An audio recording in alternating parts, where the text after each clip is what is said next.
1968, Apollo 8 went to the moon.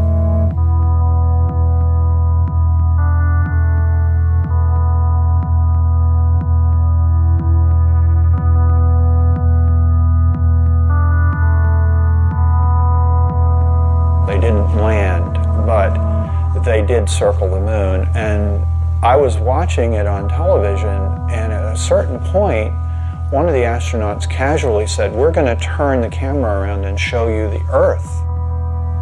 And he did. And that was the first time I had ever seen the planet hanging in space like that. And it was profound. I think that for me, like for many other people, it was quite a shock. I don't think any of us had any expectations about how it would give us such a different perspective. I think the focus had been, we're going to the stars, we're going to the other planets, and suddenly we look back at ourselves, and it seems to imply a new kind of self-awareness. One of the astronauts said, when we originally went to the moon, our total focus was on the moon. We weren't thinking about looking back at the Earth. But now that we've done it, that may well have been the most important reason we went.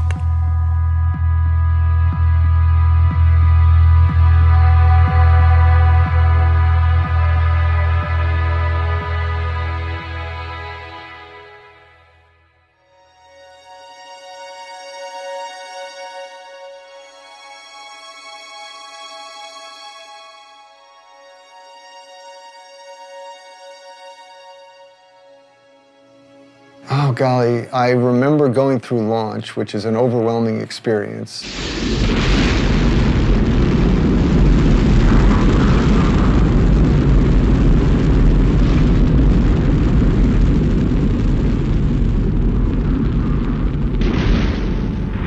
The engines cut off. I felt myself floating out of the seat. I floated over to the window, looked out, and we were coming up over the coast of Africa. And that's when it hit me. I'm in space. And, you know, I just got incredibly excited because it's something I had dreamed about since I was 6 years old. I think you start out with this idea of what it's going to be like. And then when you do finally look at the Earth for the first time, you're overwhelmed by how much more beautiful it really is when you see it for real. It's just like it's this dynamic, alive place that you see glowing all the time. It was truly incredible to be up there doing what I always wanted to do my whole life, and then to kind of glance back at our planet and see that view was just tremendous. I can only describe what I've seen. You know, looking down at the Earth and you see that line that separates day into night slowly moving across the planet. Thunderstorms on the horizon casting these long shadows as the sun sets. And then watching the Earth come alive. And you see the lights from the cities and the towns. The events you see from space, like flying over thunderstorms, looking at them from the top, were spectacular. Like a fireworks show going on and you're looking at it from the very top. You know, shooting stars going below us, or you know, dancing curtains of auroras. It's just very hard to describe all the, you know, the colors, the beauty, the motion.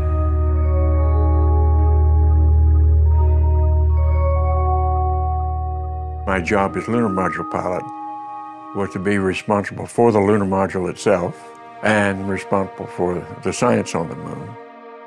So when we started home, I had a little more time to look out the window than the other guys because most of my responsibilities were completed.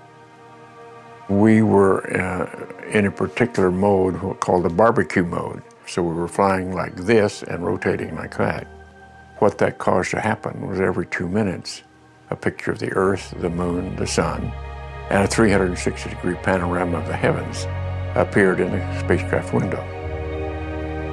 And I had studied astronomy and I had studied cosmology and fully understood that the molecules in my body and the molecules in my partner's bodies and in the spacecraft had been prototyped in some ancient generation of stars. In other words, it was pretty obvious from those descriptions we're stardust. Well, that was pretty awesome and powerful, particularly since I had a little more time at this point to be reflective and to think about it. Awe, I think, is one of those words that you have a better understanding of once you see it, too. I felt like, using the word awesome was totally appropriate when it came to describing what the planet looks like.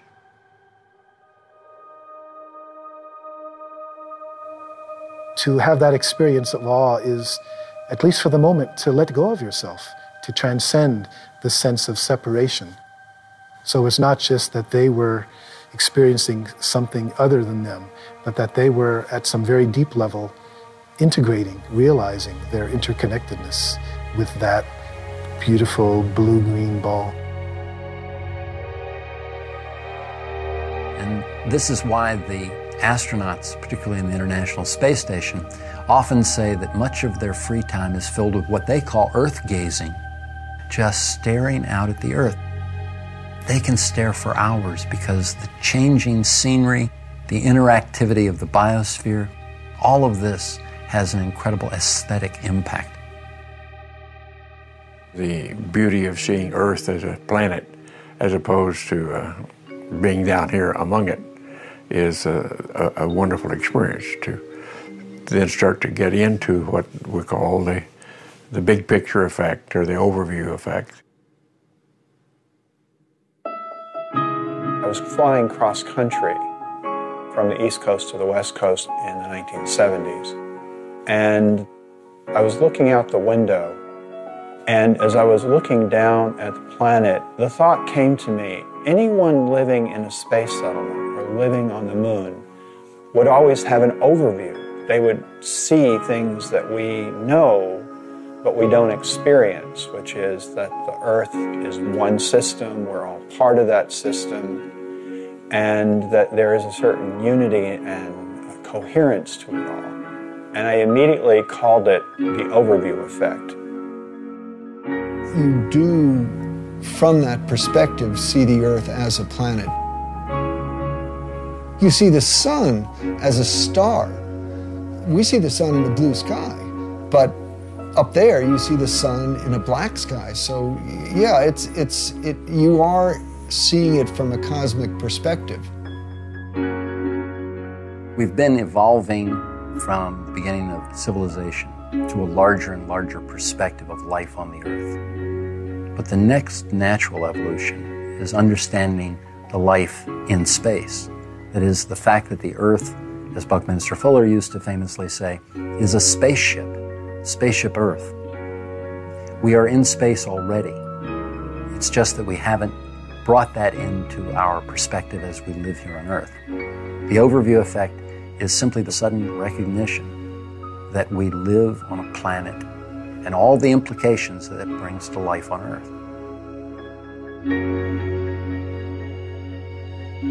When we look down at the Earth from space, we see this amazing, indescribably beautiful planet. It looks like a living, breathing organism, but it also, at the same time, looks extremely fragile. Because you go outside on a clear day and it's the big blue sky, and it's like it goes on forever, right? And how could we possibly, put enough stuff into it to fill it up with things that really change it? And yet, you see it from space, and it's this thin line which is just barely hugging the surface of the planet.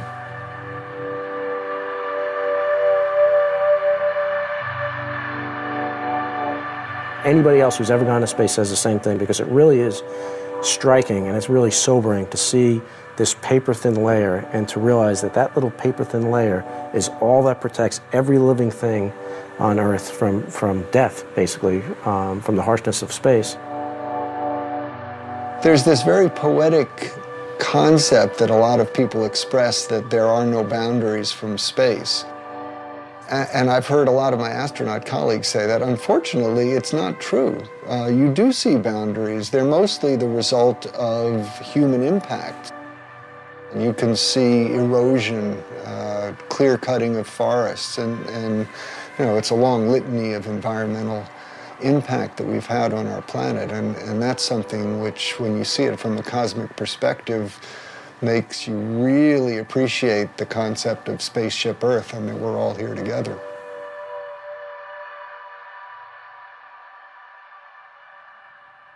After I came back and tried to understand what this experience was all about, I could find nothing in the science literature about it, and nothing in the religious literature that I looked at. So I turned to the local university and asked them to help me with what I saw. And when they came back to me a few weeks later and said, well, in the ancient literature, we found a description called Salvakapa Samadhi.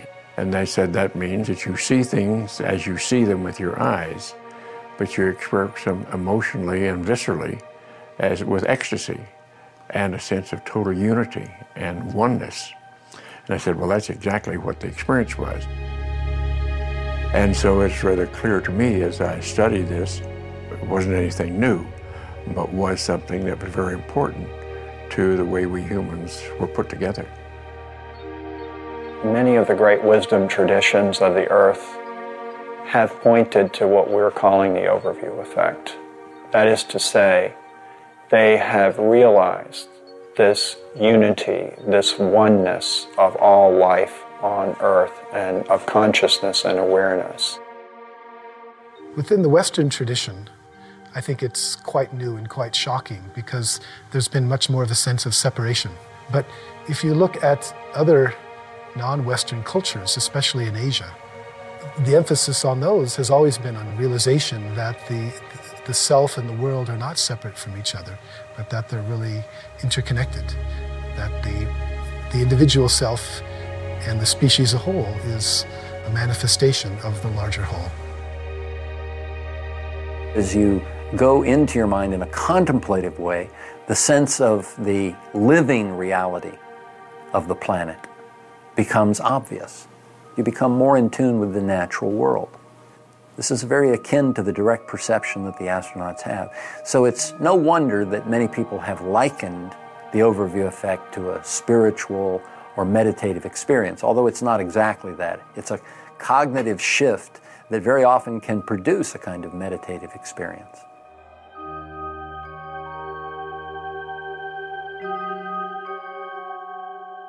I'm sure we all interpret it somewhat differently. I know some of the fellows go right to a religious explanation. I didn't. I went to more science explanation. And I think all that's wonderful. That's what it takes to build a civilization.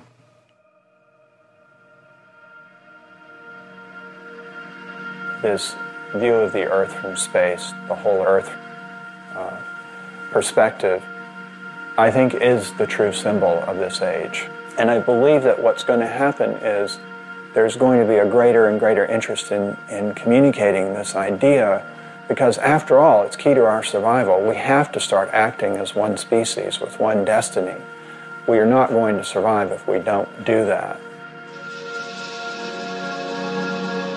We're seeing very clearly that if the Earth becomes sick, then we become sick. If the Earth dies, then we're going to die.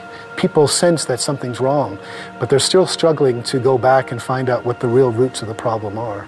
And I think what we need to come to is the realization that it's not just fixing an economic or political system, but it's a basic worldview, a basic understanding of who we are that's at stake. And a part of that is to come up with a new story, a new picture, a new way to approach this and to shift our behaviors in such a way that it leads to a sustainable approach to our civilization as opposed to a destructive approach. It is a fragile planet, and if we don't take care of it and we don't work together, then we are going to have bigger issues than we have now down the road. On a grand scale, that's, we're basically all living in this one ecosystem called Earth, and everything that you do on one side of the ecosystem affects the other side, and that is a new way for living for most of humanity. We humans are responsible for ourselves, and if we are endangering our future, then we've got to learn how to do it differently and to go forward into a sustainable period And right now, that seems very difficult to see how it's going to be.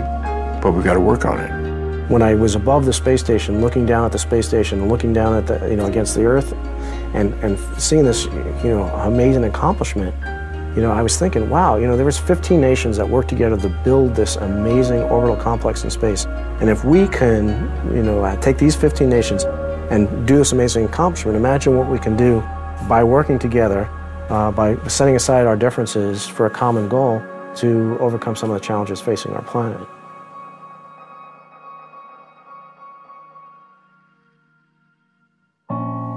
We have this connection to Earth. I mean, it's our home.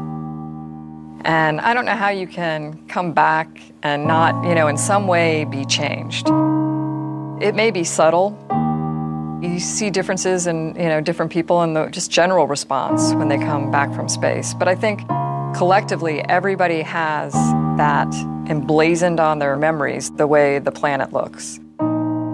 You can't take that lightly. It really, you realize that you've been blessed by the opportunity to see that. It really does look like this beautiful oasis out in the middle of nothingness. If you have a chance for your eyes to adjust and you can actually see the stars in the Milky Way, it's this oasis against the backdrop of infinity, of this just, enormous universe behind it. And it's, really a very moving experience to be able to see that with your eyes. You look back at it and it's placed perfectly from the sun to take care of us, and you kind of take that reverse roll on about, okay, well, we need to be taking care of it too, so that it can continue to do that for us. And I don't know how you can't have a greater appreciation for it after you see it that way.